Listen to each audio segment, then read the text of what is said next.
Nesta aula, abordaremos o transplante com células obtidas do cordão umbilical, que é uma fonte bastante interessante de células precursoras hematopoéticas e que vem sendo usada de forma crescente no Brasil e no mundo.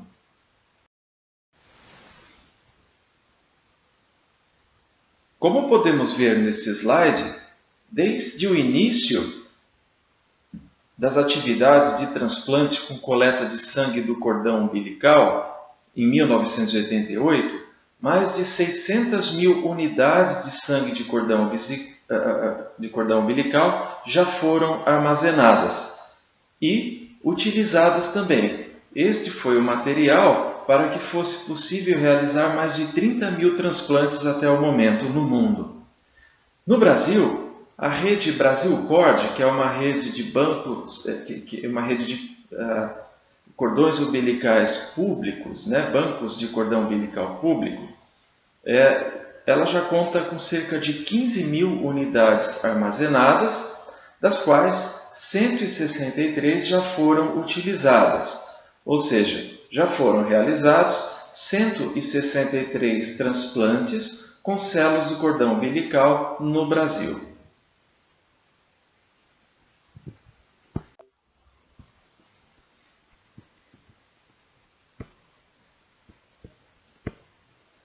Este gráfico foi obtido do registro de transplantes em função da fonte de células utilizadas para transplante com células precursoras hematopoéticas. E ele mostra como se deu a evolução das diferentes fontes de células-tronco utilizadas para transplante. Então, observe que no início, a fonte de célula mais utilizada era a própria medula óssea, que são essas barras em azul. A partir do meio dos anos 90, iniciou-se a realização de transplantes com células-troncos obtidas por aférese, que é essa barra em amarelo, e que apresentou franca expansão e o vem fazendo até os dias atuais. E outra fonte que também apresentou uma considerável expansão é justamente o cordão umbilical, como fonte de células. Como a gente pode ver, essa barrinha laranja ela vai aumentando, significando o aumento da utilização deste material como fonte de células. Então, atualmente, a maioria dos transplantes de medula óssea é feita utilizando como fonte células precursoras obtidas de procedimento de aférese e quase que já empatados as fontes de células por meio da medula óssea, da aspiração direta da medula óssea e as células obtidas através de cordão umbilical. Então, como vimos, o número de transplantes com células do cordão umbilical vem aumentando. E quais seriam, de fato, as maiores vantagens de se utilizar as células do cordão umbilical? Aqui eu apresento duas delas. A primeira é que as células do cordão umbilical elas são menos imunorreativas. É como se elas fossem inexperientes em relação às células-tronco do adulto. E pelo fato de ser menos imunorreativa, isso diminui também a chance de um tipo de rejeição que acontece no transplante de células-tronco hematopoéticas, que é a doença do enxerto contra hospedeiro. Essas células elas não atacam com tanta força e agressividade os tecidos do paciente, do receptor dessas células. E exatamente por esse fato, das células não serem muito imunorreativas, não existe a necessidade de haver compatibilidade total entre o sistema HLA das células do cordão umbilical e o do paciente, porque o grau de rejeição, mesmo que haja alguma discrepância, vai ser pequeno. Isso, obviamente, facilita a chance de se encontrar um doador. uma vez que não há necessidade de compatibilidade total, é possível a realização de transplante, especialmente para aquelas minorias, aqueles doadores com subtipos de HLA mais raros e que, portanto, podem receber um material, umas células do cordão umbilical que não sejam totalmente compatíveis, já que se torna quase impossível achar uma compatibilidade total com esse tipo de paciente. A outra grande vantagem é que a coleta é fácil e a acessibilidade às células é imediata. Nós estamos falando de crianças que nascem a todo momento pelo país e que podem ter o seu cordão umbilical, ele já está pronto, basta aspirá-lo e armazená-lo de forma adequada. Então, uma vez que esse serviço se torne organizado e amplificado na rede pública especialmente, nós teremos uma possibilidade de armazenar uma grande quantidade de células e a vantagem de mantê-las armazenadas é a durabilidade. Elas podem ser armazenadas por mais de 20 anos e sem que percam a sua viabilidade e a sua funcionalidade.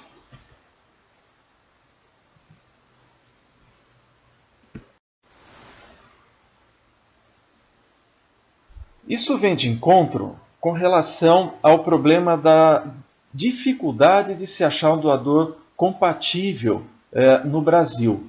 Então, quando nós procuramos um doador de registro para um paciente que precisa de um transplante de medula óssea, a chance desse doador ser encontrado é de 1 para 100 mil. Até um pouquinho mais baixo do que isso. E, na verdade, já esteve muito pior, já foi 1 para 1 milhão. E graças ao aumento de doadores de medula registrados no REDOME, que é o Registro de Doadores de Medula Óssea, essa chance vem melhorando, mas ela ainda é relativamente pequena. Agora veja a diferença da chance em relação ao sangue de cordão umbilical, onde não há necessidade de compatibilidade total. Isso cai para 1 para 25 mil. É 4 vezes mais fácil encontrar um sangue de cordão umbilical compatível com o paciente em relação à medula óssea ou sangue periférico de doadores adultos.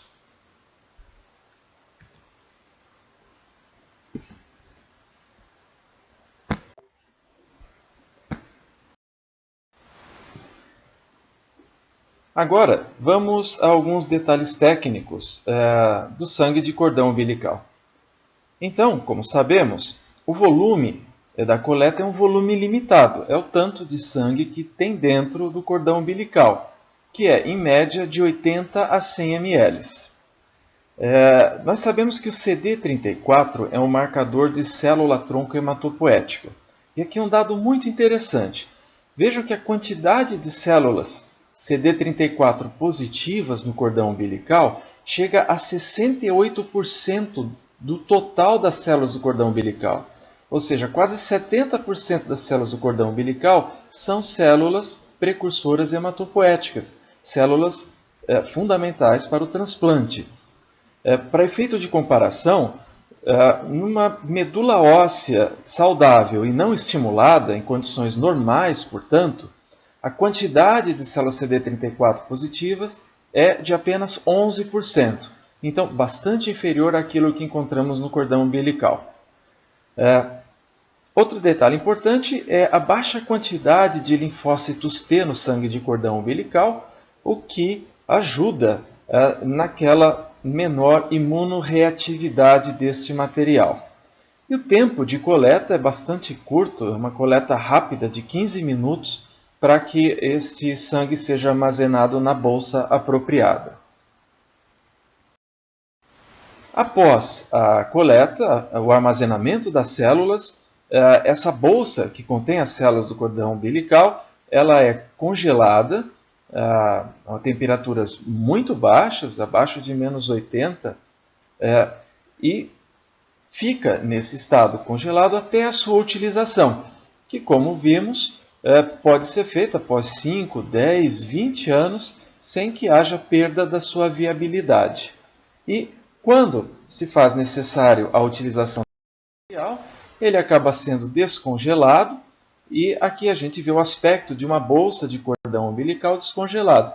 Vejam que realmente o volume de sangue ali dentro não é grande, é justamente em torno daquilo que vimos, de 80 a 100 ml.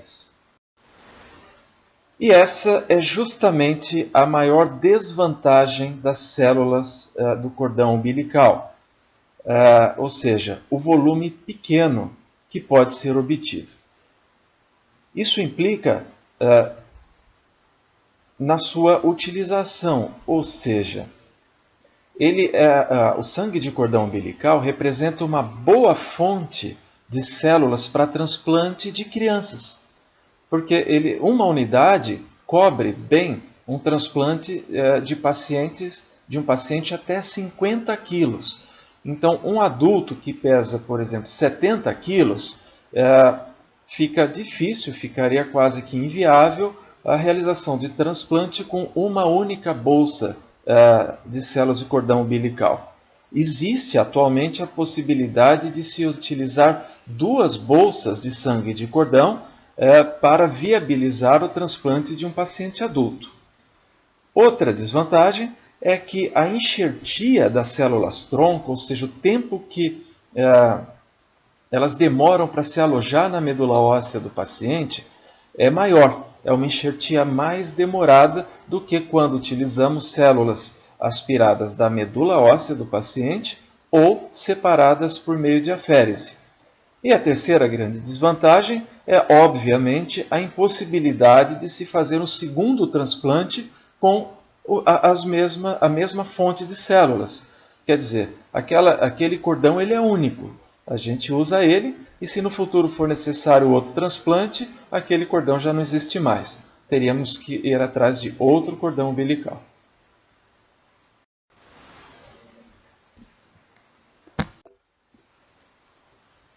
Vamos falar agora dos bancos públicos de sangue de cordão umbilical. Nessa modalidade, a doação do sangue de cordão umbilical pelos pais é feita de forma voluntária. É como se fosse uma doação de sangue. Você vai ao banco de sangue e doa o seu sangue de forma voluntária e você não sabe para quem o seu sangue vai, né? Quem que vai se beneficiar dele. No sangue de cordão é o mesmo princípio. Os pais doam o cordão da criança e esse cordão fica disponível para a população brasileira. Existem vários centros atualmente equipados para armazenar este material. Essa é a rede Brasil Cord, que é uma rede pública, e isso se fez necessário, em parte, em virtude do custo desse procedimento. Por exemplo, se a gente fosse importar cordão umbilical de fora do Brasil para ser utilizado aqui dentro, o custo disso geraria em torno de R$70 mil. Ao passo que o armazenamento em território nacional e a utilização aqui no Brasil diminui esse custo de forma drástica para R$3 mil por cordão umbilical. E a expectativa dos bancos públicos de sangue de cordão é a possibilidade de cobrir toda a diversidade de HLA da população brasileira, com uma quantidade relevante de amostras armazenadas. Lembrando que no Brasil a população é muito miscigenada e, portanto, a variabilidade de HLA é bastante grande. Então, o sangue de cordão umbilical ele é uma fonte bastante interessante de células, já que, como vimos, a necessidade de compatibilidade não precisa ser total.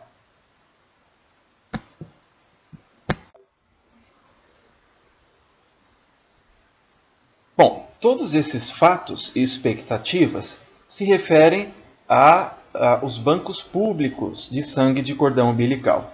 Mas há no Brasil também bancos privados de sangue de cordão umbilical que têm uma quantidade de material armazenado, na verdade, superior ao dos bancos públicos.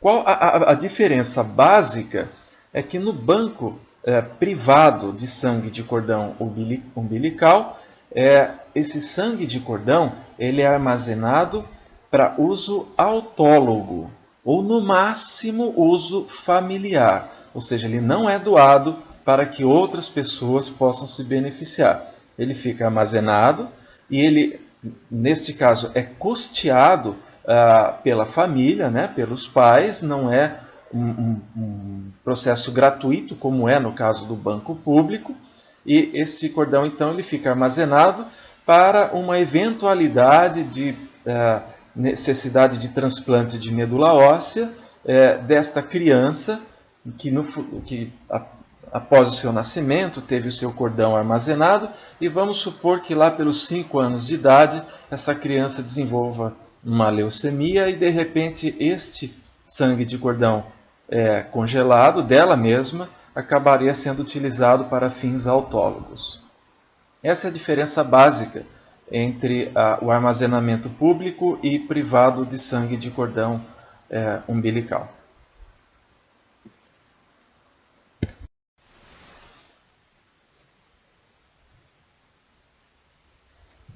Vamos agora tentar esclarecer a controvérsia que existe em relação aos bancos privados de sangue de cordão umbilical. Isso ganhou notoriedade porque o número de cordões armazenados em bancos privados é muito superior ao número de cordões armazenados em bancos públicos. Isso porque os pais, no momento da emoção do nascimento de um filho, e com base no instinto protetor desse momento, acabam cedendo à possibilidade de congelar o cordão da criança para protegê-la no futuro, caso ela venha a ter alguma doença séria que precise de um transplante, daí eles já teriam um material de reserva. E acabam cedendo ao marketing dos bancos privados de que isso seria um seguro de vida, ou como nós vemos aqui nesta reportagem, que essa informação de que só o sangue de cordão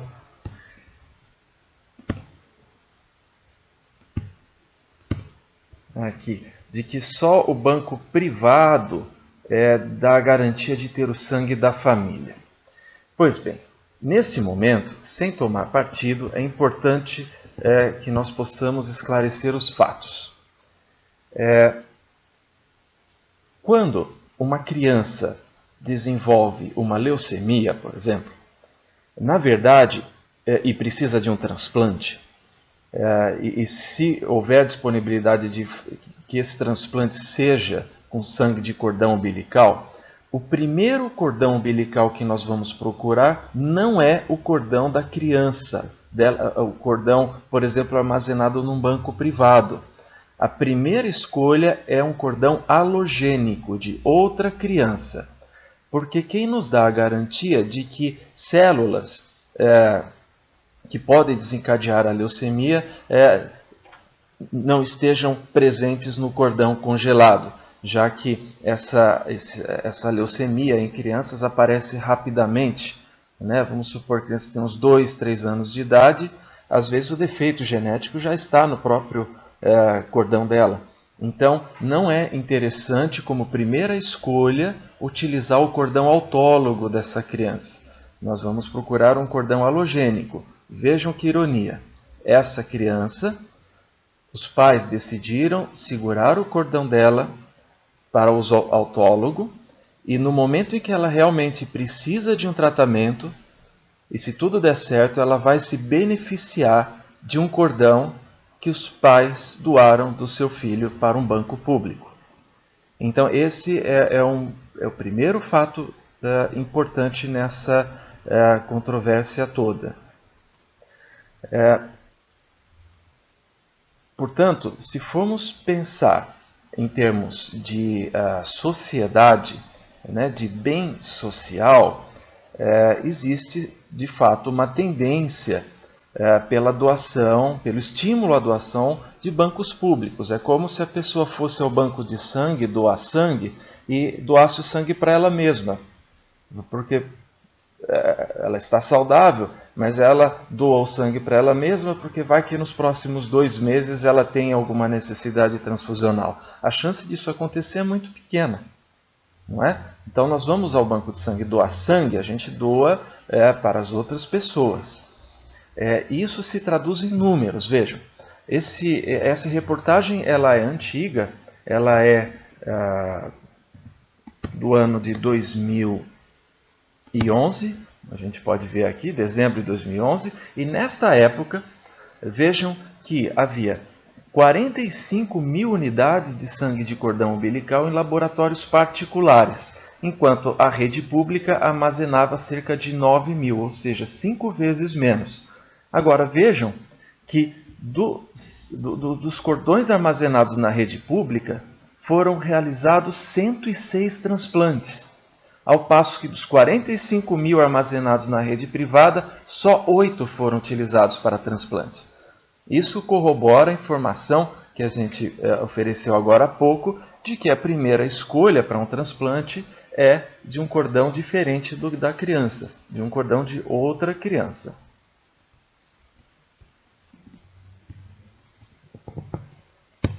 Então, se formos analisar as perspectivas atuais, a situação atual das doenças como elas se manifestam hoje, talvez o banco público deveria ser priorizado em termos de investimento e de doação. E alguém pode perguntar, mas qual seria então a vantagem do banco privado de armazenar o cordão para uso autólogo? Como vimos, em situações, vamos dizer, corriqueiras, como no caso de uma leucemia aguda, por exemplo, a preferência seria pelo banco público. Acontece que a medicina tem evoluído muito rapidamente, especialmente em relação à manipulação e caracterização de células tronco hematopoéticas. E é possível que no futuro, por enquanto não tem como especificarmos quando, mas não deve demorar tanto, é possível que as células armazenadas no cordão umbilical, do cordão umbilical de uma criança, possam ser utilizadas no futuro para outros fins, e não apenas transplante de células tronco, podendo acabar beneficiando essa pessoa, essa criança, ou eventualmente ela crescendo adulto, no tratamento de outras patologias. Isso já está em franco desenvolvimento. Então, a aplicabilidade da célula-tronco, mesmo que seja de um cordão umbilical, ela deve se expandir além das fronteiras hematológicas, podendo acabar beneficiando essa pessoa em outras doenças. Mas ainda isso não é uma realidade prática atualmente. Mas, sem dúvida alguma, é uma vantagem importante de se ter um cordão armazenado para fins autólogos. Vamos ver agora como são as etapas da coleta e congelamento do sangue de cordão umbilical. Então, o primeiro passo dessa coleta,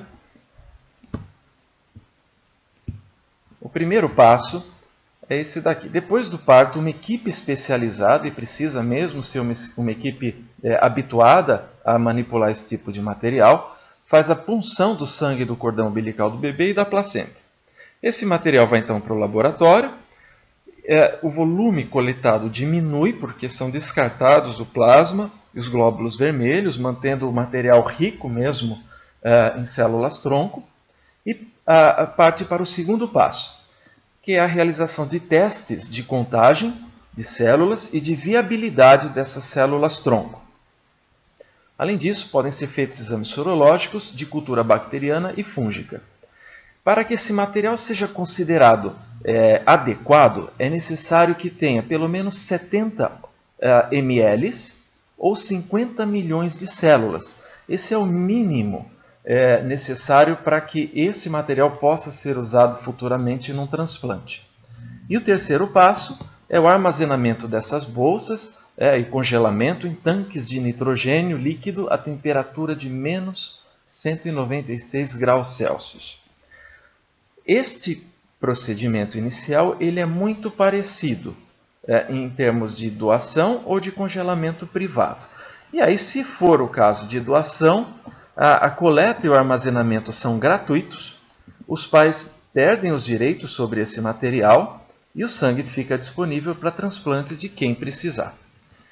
No caso do congelamento privado, a coleta custa cerca de R$ 2.500, R$ 3.000 e uma taxa anual em torno de R$ 500 para manter esse material congelado por vários anos. A disponibilidade do material, obviamente, é imediata, porque ele está guardado para a necessidade deste paciente. E aqui há algumas características e também diferenças técnicas em relação ao uso do cordão umbilical, ou seja, o uso não aparentado, que é o caso do banco público, dos cordões armazenados em bancos públicos, e o uso autólogo ou aparentado, a família, por exemplo, um irmãozinho do paciente que tem o seu cordão armazenado, que são cordões armazenados em bancos privados, principalmente. Então, o tipo de armazenamento no cordão não aparentado é o público e no autólogo privado. O aparentado familiar pode ser ambos. É necessário que haja um mínimo de células, como vimos anteriormente? Sim, para qualquer forma de armazenamento. Estudos de microbiologia, como as culturas de bactérias, por exemplo, são necessários também independente da forma de armazenamento. A diferença é em relação à sorologia e ao histórico familiar, ou seja, é obrigatória a realização de sorologias quando esse cordão vai ser doado. E é importante que se tenha o histórico familiar também no caso da doação.